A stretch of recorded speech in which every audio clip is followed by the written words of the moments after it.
Okay, mga kakarpentero, ayan. Magre-repair po tayo ng air compressor double piston Vespa. Ang problema po mga kakarpentero, kumakarga siya pero hindi napupuno. Hanggang dito lang sa number 40 yung pressure gauge natin. Ayaw na niyang magkarga. Pag andito na siya sa number 40, yung pressure gauge natin ayaw nang magkarga.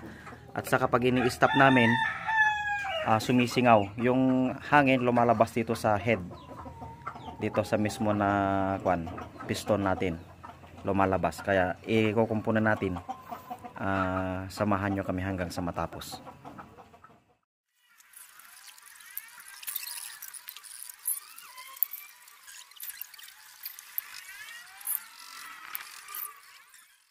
Ayan na mga kakarpentero, sobrang dumi na mga kakarpentero, kaya konti na lang yung nakakarga niya kasi marami ng dumi. Ayan.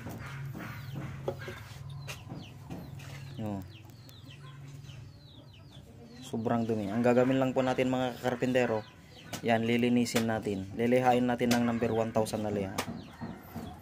Saka dyan sa kabila, tatanggalin din natin yan. Sudeta. Okay, ito naman po yung isa. Sobrang dumi mga kakarpentero. Kaya kailangan dyan linisin natin ng maigi. Yan daming dumi.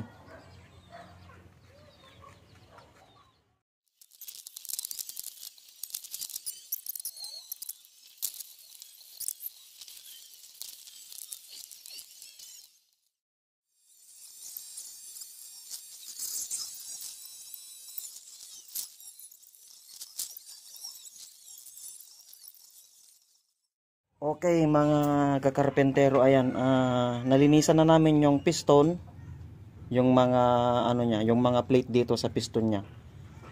Ite-testing na natin mga kakarpentero. At saka yung namin, ito, sinerbisan din namin itong yung check valve dito sa papunta dito sa tangke. Kasi nagpapalya.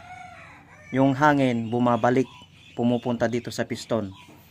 Ang ginawa lang namin mga kakarpentero, hinasa lang namin yung rubber para maglalapat ng gusto, para hindi babalik yung hangin. Ayan. At saka ang na-check din namin mga kakarpentero, yung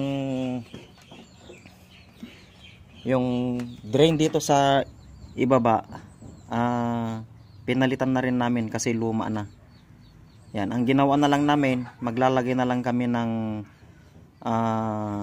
gate valve, yung ilalagay na lang namin para pag marami siyang tubig, madali lang siya na i-drain. Yan yan ang ilalagay namin. Okay mga kakarpentero, ayan, ang purpose nito, pag maraming tubig, i-drain mo na lang na ganyan, mahuhulog na yung tubig. Yan ang purpose niya, kaya mas maganda ito na ilagay natin dito sa drain section. Yan yan, itetest na natin mga kakarpentero.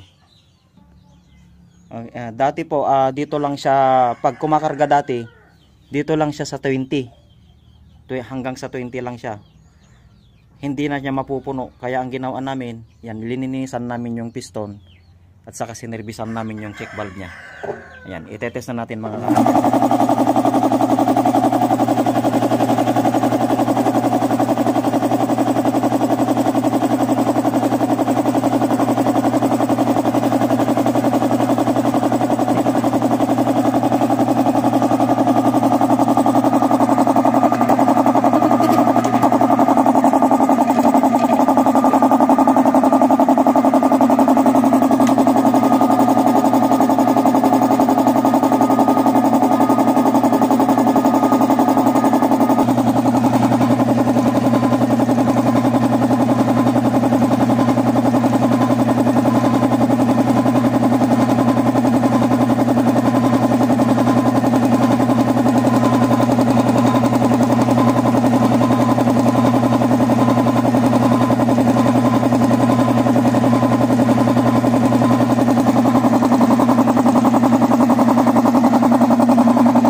Okay, ayan mga kakarpentero, nagse-self stop na siya at saka yung karga niya umabot na siya ng 90. Yan, ayos na.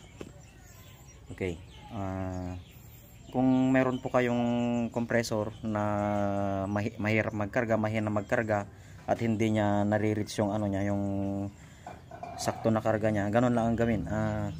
Ito, tatanggalin lang ito, babaklasin, tapos lilinisan yung mga plate. Kasi dalawang plate yun eh. Yung in at saka out. Ganun ang gagawin ninyo.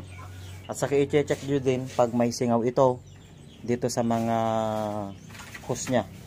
Yung mga fittings. Okay mga kakarpentero, kung nagustuhan nyo yung video ko, please like and share, subscribe. Thank you for watching.